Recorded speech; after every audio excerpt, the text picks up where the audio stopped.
Yo, what's up mga tropa peeps? Welcome back to my vlog at magandang araw po sa inyong lahat. At ngayon nga po, nako, itong ating topic ay patungkol po sa mga sumisingaw nako, baka meron ding mga ginagawang kabulastugan itong si Mayor Magalong. Sana wala naman kasi napakarami po ang humahanga dito dahil sa pagiging anti-corruption czar. Kaya lang ewan natin kung talagang ito ba'y anti-corruption or anti-corruption lang at pinipili lamang ang kanyang mga binubunyag or iniimbestigahan or kanyang mga isinisiwalat. Kasi parang doon po sa mga panahon na kung saan itong si Digong ang presidente ay wala po siyang nababanggit sa mga korupsyon.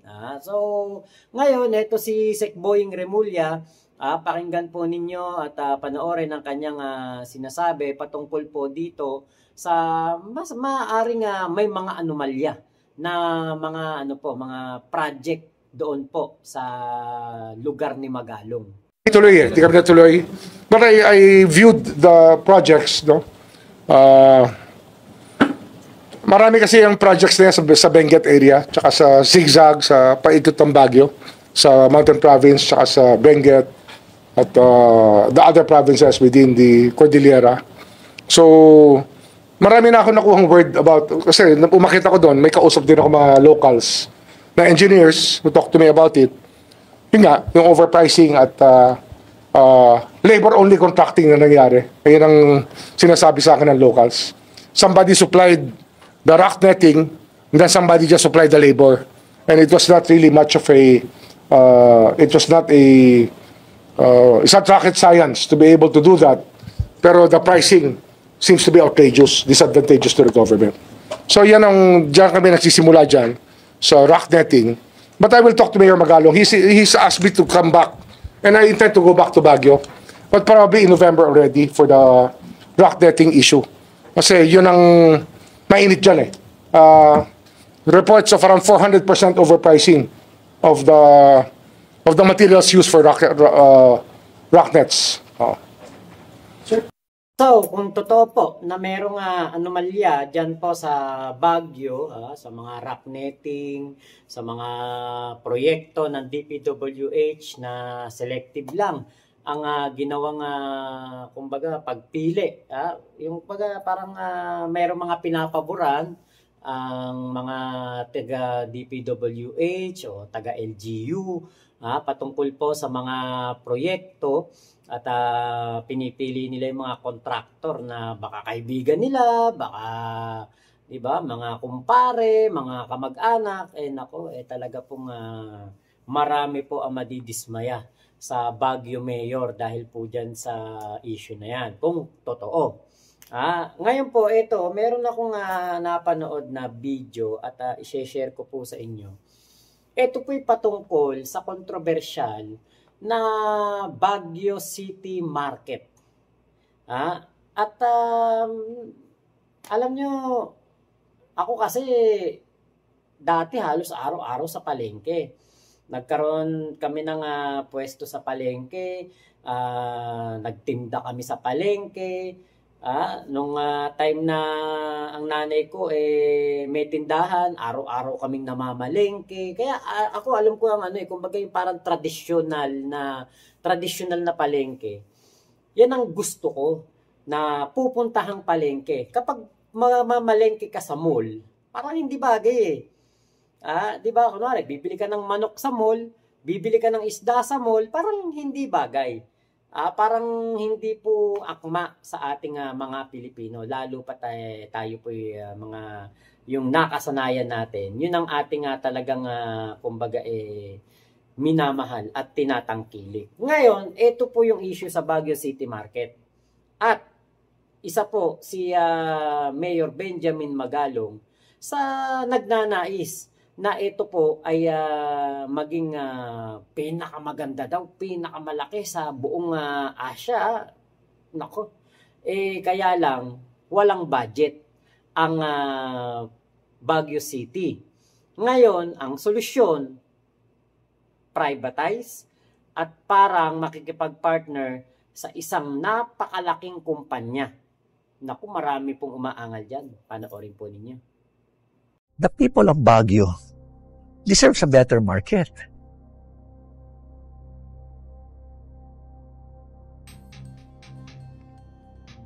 Yan ang una nilang hiningi sa akin eh. We want a better market. A market that we can be proud of. Bakit yung ibang lugar, hindi naman sila highly urbanized city, ang ganda ng market nila? Bakit ang Baguio hindi mapaganda yung market? 30 years na pinag-uusapan yung development of the city market. Kanya hindi maayos-ayos, napakalaki ng scope of work.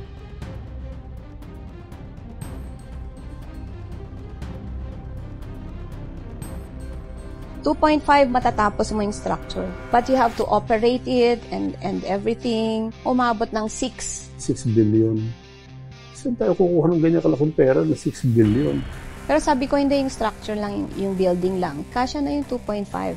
Facing pa. 4 phases. Pinamadali sabihin at ipagawa na natin ngayon. Tayo na lang gagawa. Ito pong project na to, 4.6 billion.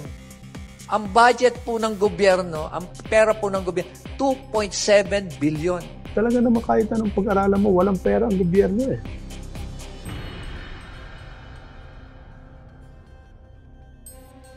Maganda sana kung tayo magde-develop. Napakaganda ho niyan. Pero hindi ho natin kaya. We don't have the money. Nagkaroon na ng deliberation niya sa council. Pinapunta sa akin yung anak ni Mr. Hansi. Mayor, we're going to transform the market modernization as a legacy project. Although they have a questionable reputation because of the first mall na ginawa nila doon.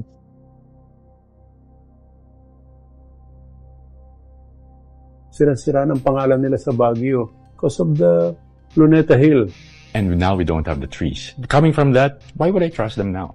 This is the best proposal among all the other proposals. Now we started dealing with SM. The whole proposal of SM is not a redevelopment of the public market. It's the erasure and removal of the public market and replacing that with a mall. Sa redevelopment project na ito, siniguro naming mananatili ang kultura, ang kulay, at ang flavors ng ating palengke. Pinapatay ng SM ang negosyo ng iba.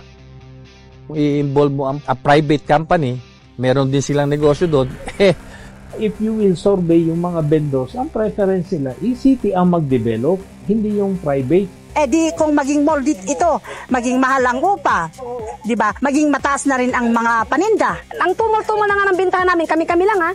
Kami-kami lang dito. Eh, matatabihan pa kami ng malaking building. Pwedeng magiging parehas ang labanan dyan. Natatakot din kami, baka pag SM, sabi nila, pag hindi na kayo makakabalik. Kung pwede sana, kami-kami lang dito sa loob ng palengke. Kung gusto nila i-develop, yun lang, kami-kami rin ang makakabalik lang dito.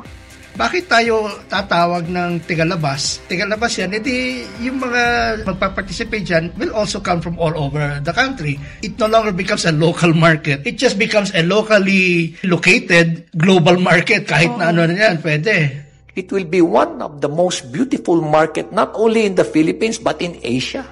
Libre na. Bakit pa gagastos? Kaya nga pinupush yung PPP na yan para hindi na gumastos ang gobyerno. Yung PPP modality, parang ang nangyayari niyan, it's a surrender of government all over the country. Every time that something needs to be done, surrender na.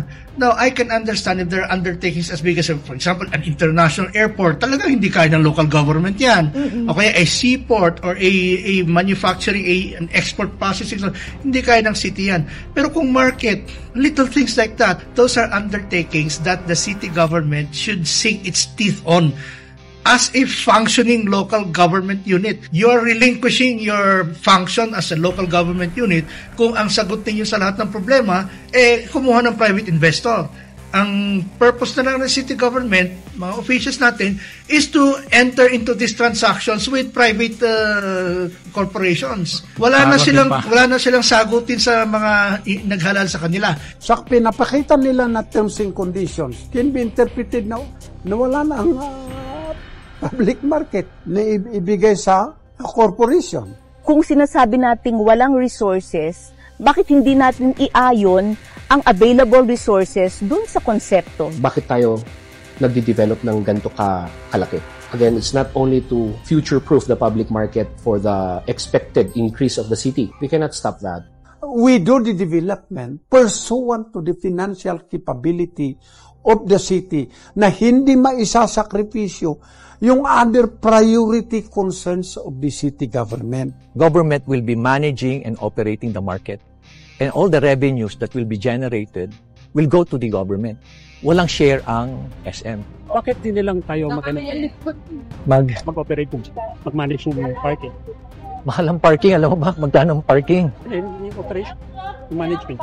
Hindi. We don't have the capability. Kasi yung parking, we don't have the capability. Local government does not have the capability to manage this kind. Hindi natin core competence. Yung mga public markets, hindi mo pwedeng ibigay yan dahil yan ang pinaka-fallback safety net ng mga tao na doon sila makakapunta na meron silang kasiguruhan na ang pagpapatakbo ng mga public market na yan is not profit-oriented. Ang magmamanage ho niyan at mag-ooperate, yung city government, wala akong pakialam ang SM dyan. It robs the soul of the city. The market is the center. I want to go there. Kilala ko pa yung mga nagtitinda. Mga anak na or apo na. By definition, pag basic services, government alone must be the one to deliver that Sa atin kasi is always a culture of excellence. Kung kaya naman nating itaas na yung standard ng ating market, why do we have to settle sa ganitong klaseng market na pwede naman natin i-level up? To me, the essence of development is not always expanding capacity. Sometimes it's also recognizing limits. I think if the term is overdeveloping it, not because masyado tayong humihingi ng something grandeur, but it's to really future-proof it beyond 50 years. But you're putting them inside a concrete structure in one of the several floors that you're going to build. That just goes against the concept of what a public market should be. Part of what defines a public market is that it remains on the scale of the human. And it operates on day-to-day, face-to-face interactions and creations of relationships. I think the function of government is to protect the commons. What we really want is to maintain the atmosphere of a public space, the commons, na hindi isang corporate, monopolized by a corporate giant. I don't like to come to Baguio and to go to a mall. The public market is not just a commercial space, it's a cultural space. The heritage is in the people, not the physical features of the public market. The vibrancy of the market will just come back very instantly, whatever facility they're placed in. Ano ba yung karakter, ano ba yung essence ng Baguio City? Yung enhance mo. Huwag mo siyang piliting ihulma sa isang bagay na hindi naman siya naakma dun sa role na yon. It will be one of the most beautiful market, probably not only in the Philippines, but probably in Asia. So is that development? Because we look like them in New York, man. Just put it. Kung pagkatito, ano magdi-decide? Dapat yung komunidad, tayo maapektuhan At the end of the day, let the people decide. No, let the people decide. The time to speak is now. Sapagkat pag ito'y lumusot at naging public-private partnership project, you can no longer stop it.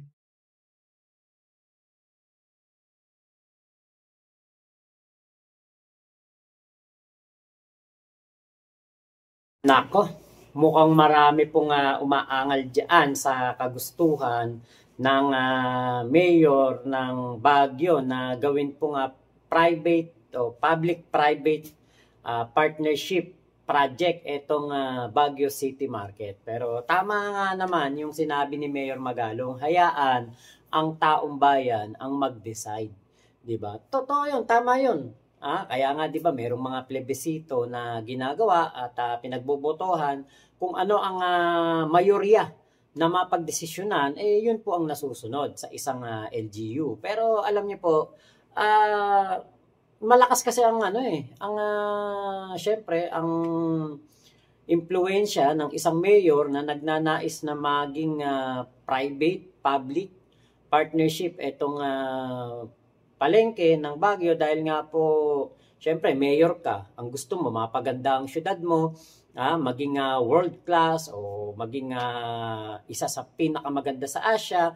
Pero kung wala namang budget, 'di ba? Bakit hindi na lang magtiis muna sa kung ano lang ang magagawa ng isang LGU, 'di ba? Kasi kapag nga po talaga nagkaroon ng private at public partnership 'yan, alam naman natin, eventually, pag nagtagal-tagal na yan, talo ang gobyerno, talo ang taong bayan. Kapag natalo ang gobyerno, talo ang taong bayan, talo ang mamamayan ng Baguio City. Dito po sa plano na pagpapagawa ng napakamahal at bilyon-bilyon talagang gagastusin na proyekto dyan po sa palengke ng Baguio. Sana hindi ma-impluwensya ng mga makapangyarihan sa pwesto ang magiging desisyon ng taong bayan ng Baguio kung ano ang kanilang pipiliin, di ba? Alam niyo po, maganda hangarin ni Magalong. Para sa akin palagay, maganda hangarin niya. Kung may pera lang, ang kanyang gobyerno may pera na pangtustos dito sa proyekto na ito, wag na nating padaanin sa kung baka pakikipag-partner sa private, di ba? Kung may pera, wag na. Kaya lang nga po, walang pera, di ba? Bakit hindi na lang muna magpagawa ng isang simpleng palengke lang, yung normal lang na palengke, na pag pumasok ka, amoy isda, amoy palengke, amoy gulay, di ba? Yan po yung nakasanayan nating mga Pilipino, di ba? Huwag sanang alisin. Kasi alam niyo po, kapag ang palengke po ay napalitan talaga ng mga yung sinasabing world class o mga magagandang building, alam niyo po, hindi tinatao. Baka ito, meron ako nabasang balita dyan patungkol sa Davao. Pinaganda yung pinaganda yung palengke sa Davao City. Pero ang nangyari, parang yung mga tao hindi namamalengke doon. Sa iba namamalengke. Hindi ko lang alam, Agdaw yata pangalan ng market na yon. Na kung saan ginawang modernize, parang up and down pa. Ang mga tao hindi pumupunta. Yung mga nagtitinda, umaalis, lumilipat sa ibang palengke na yung normal na palengke na mabaho, marumi, amoy palengke, yung mayroong mga may mga dagang palengke, yun ang doon ang kasi, kapag kasi ganun ang palengke, ang nasa isip natin mga Pilipino, doon yung mura. Kapag nandoon sa mga ganung magaganda ng palengke, yun yung mahal na. Parang ganun ang isip ng mga tao, kahit naman na hindi. Pero talagang ang tinatangkilik talaga ng mga tao, di ba? Yung mga talipapa, yung mga palengke talaga, yung mga tabing kalsada lang, mga nagtitinda ng gulay. Kasi nandyan yung mga mura na paninda. Di ba? Kaya hindi natin masisisi ang ating mga kababayan. Kung katulad nga nun, yung sa Davao, I'm not sure kung Agdaw talaga, pinagawa yung palengke, maganda, malinis, parang aircon pa yata kung daw nagkakamali, pero hindi po tinatao. Iniiwasan ng mga mamimili. Bakit? Di ba? Kasi ang hinahanap ng mga tao, yung tradisyonal na palengke. Talipapa, tiangge, yan ang hinahanap ng mga tao. Yan ang pinupuntahan talaga. Di ba? Unlike dito, kung maganda, ayaw nila. Sana huwag ganyan ang mangyari sa Baguio City na nasayang lang. Katulad nung sa Davao City, nasayang lang yung palengke. At ang alam ko dun sa napanood, I'm not sure kung napanood ko, nakita ko lang na post. Parang kukunti lang yung namamalengke, kukunti lang yung pumupunta, kukunti na lang din yung nagtitinda dahil umaalis. Mura lang ang upa. Kaya lang, di ba, kahit nasabihin mong mura ang upa, kung wala namang bumibili sa'yo, kukunti ang namamalengke, konti ang parokyano, 'di ba? Paano ka naman kikita, 'di ba? Kaya yun alam natin ang ibang mga leader ang gusto nila pag-asenso. Ang gusto nila mabago, transformation para magkaroon ng legasiya na iiwanan ang kanilang pamumuno, 'di ba? Pero minsan mas pinipili po talaga ng mga tao ang tradisyonal. Sana hindi po maging failed project ito at sana, 'di ba, sa ikabubuti pa rin ng mga taga Baguio ang laging maging prioridad ng LGU o ng mayor ng Baguio City na si Magalong. So, yun lamang po, maraming salamat sa pagsama nyo sa vlog ko na ito. Salamat doon po sa Bridge Multimedia Network na akin pong nakita itong kanilang napakagandang video presentation patungkol po sa problema na kinakaharap ng Baguio City Market. Maraming salamat po. Ingat po kayo. Nasa mga panig kayo ng mundo, Momo, Chup Chup. Love you, love you. God bless us all, Pilipinas. God first. Salamat po.